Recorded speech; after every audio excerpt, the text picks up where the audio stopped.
I remember the first Monday morning after I quit my job. It was insane. So it was March 2019, and I was 3 months into my copywriting journey. Things were moving fast, and my dreams were finally becoming a reality. But for years, I struggled how to see how it was possible. I hopped from business model to business model like a dumpy tree frog. Drop shipping, e-com, drop servicing, Facebook flipping, sales, web development, bookkeeping, ebooks, you name it, I tried it. I wanted so badly to be able to escape my prison of a 9 to 5.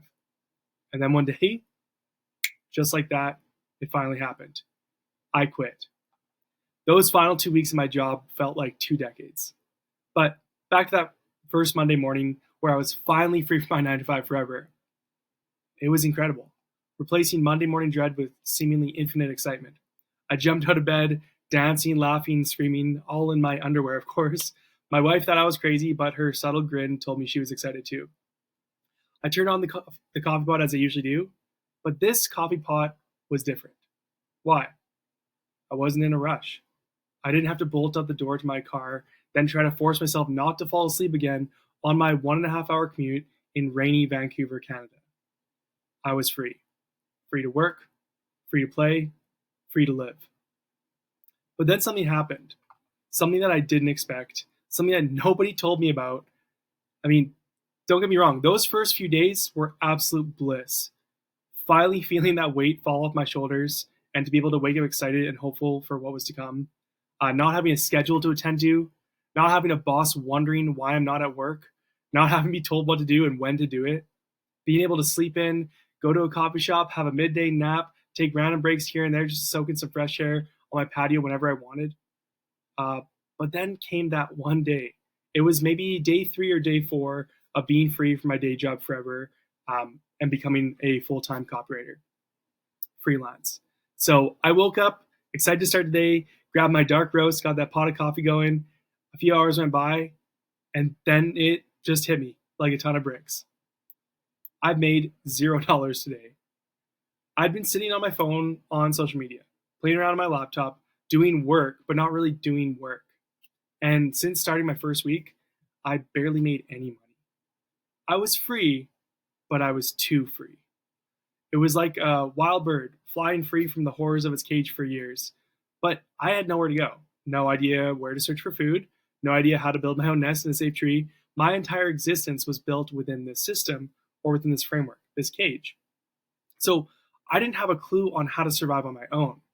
Everyone hyped up the be your own boss life and the rewards that came with it. But they never told me about the downsides. They never explained that when you become your own boss, you need to become your own boss. I just thought I needed to write copy and land clients. But it was in that moment that I realized I was missing something else entirely. I didn't have anyone barking orders at me to get my work done. I didn't have anyone calling me if I was late for work. I didn't have anyone asking for progress reports. And it was great, right? The monkey's off my back. I'm free. Or so I thought. I just had me. And me wasn't a great boss. He was a bad boss, actually. He let me get away with everything, and he didn't care about my business. So I had to force him to take center stage. So from that day forward, I made a decision. I was going to learn the skill of being my own boss. So how did I do it? I created a second position in my company of one. I already had employee Brandon, but boss Brandon was essentially non-existent. So I hired boss Brandon to improve the business. From that day on, I had to switch between my two roles throughout the day. In the morning, boss Brandon would tell employee Brandon what the schedule was going to be for the day.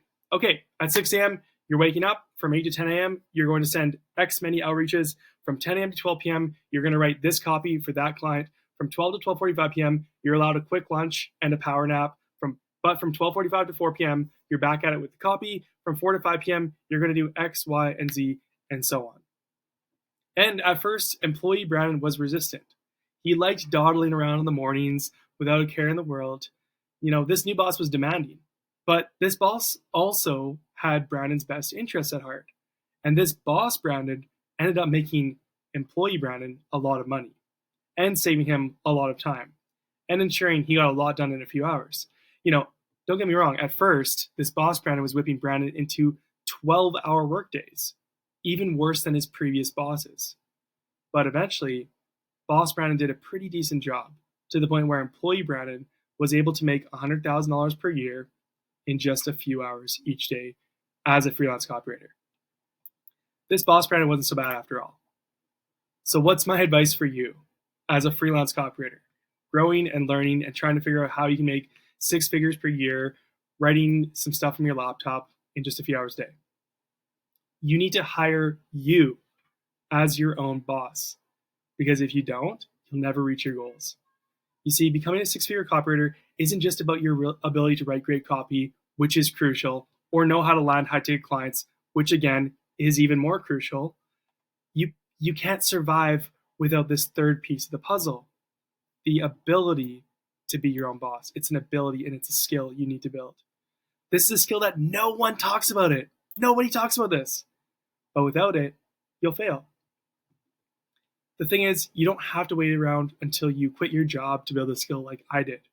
You should begin building the skill right now, while you're still at your 9-to-5 or in university or whatever. You need to build this third skill. You need to know how to write great copy. That's important. You need to learn how to land high-ticket clients and know how to do this step by step. That's also really important. But you also need to learn how to be your own boss. You need to learn the skill of being your own boss. So how do you do this practically? 4 quick tips. There's a ton more, but this is just to get you started.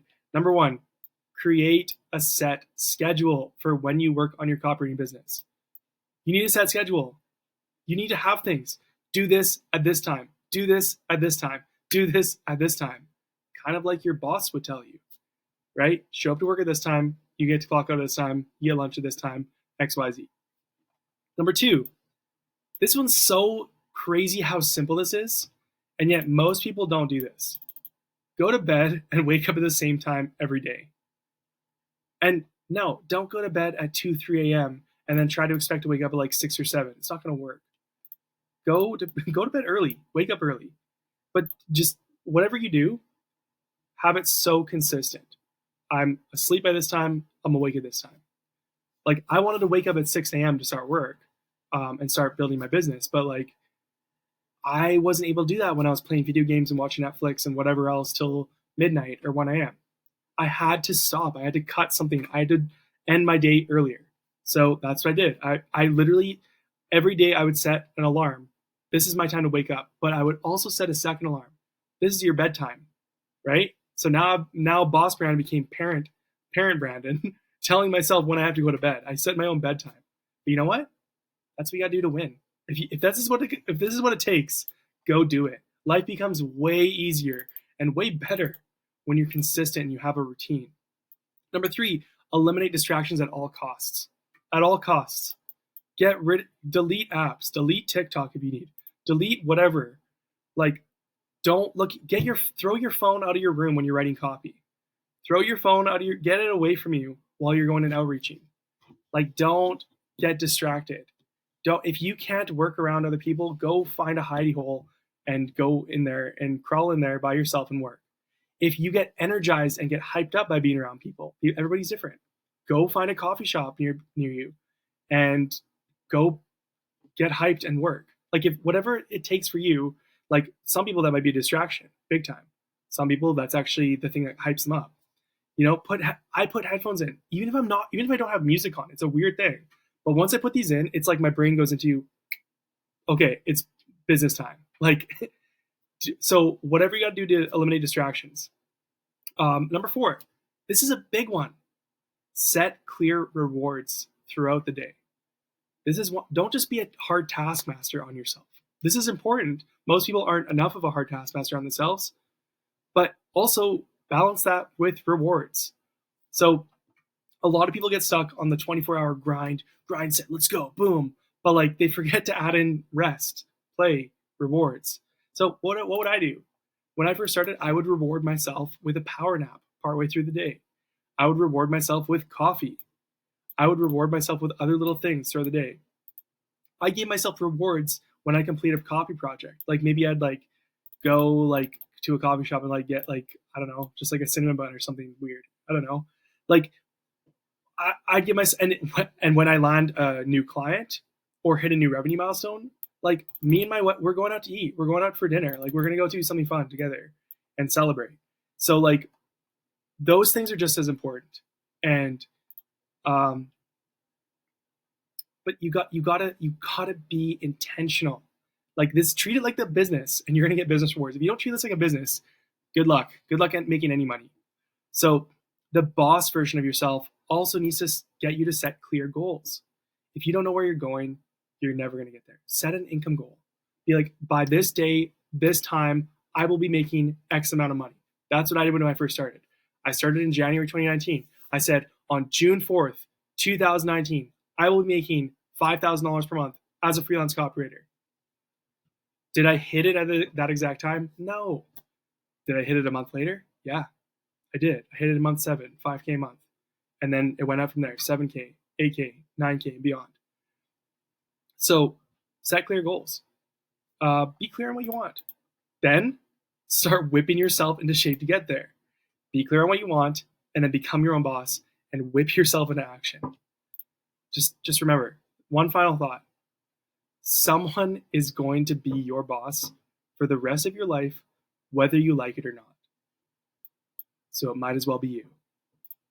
So there you have it. That's the third secret to finding success as a copywriter and becoming a six-figure copywriter. If you enjoyed this video, click like, comment something below, hit the bell notification, subscribe, do all the things. It helps me a huge amount. This little thing you can do in 3 seconds, it helps me to reach more people. It helps me to get the word out. My mission is to be the person I needed when I first started as a freelance copywriter, to help as many people become a six-figure copywriter as possible, to give you your freedom, to give you more time, more money, more time with your loved ones, more freedom to travel and move around and live the life that you want to live. So thank you so much and have a great day.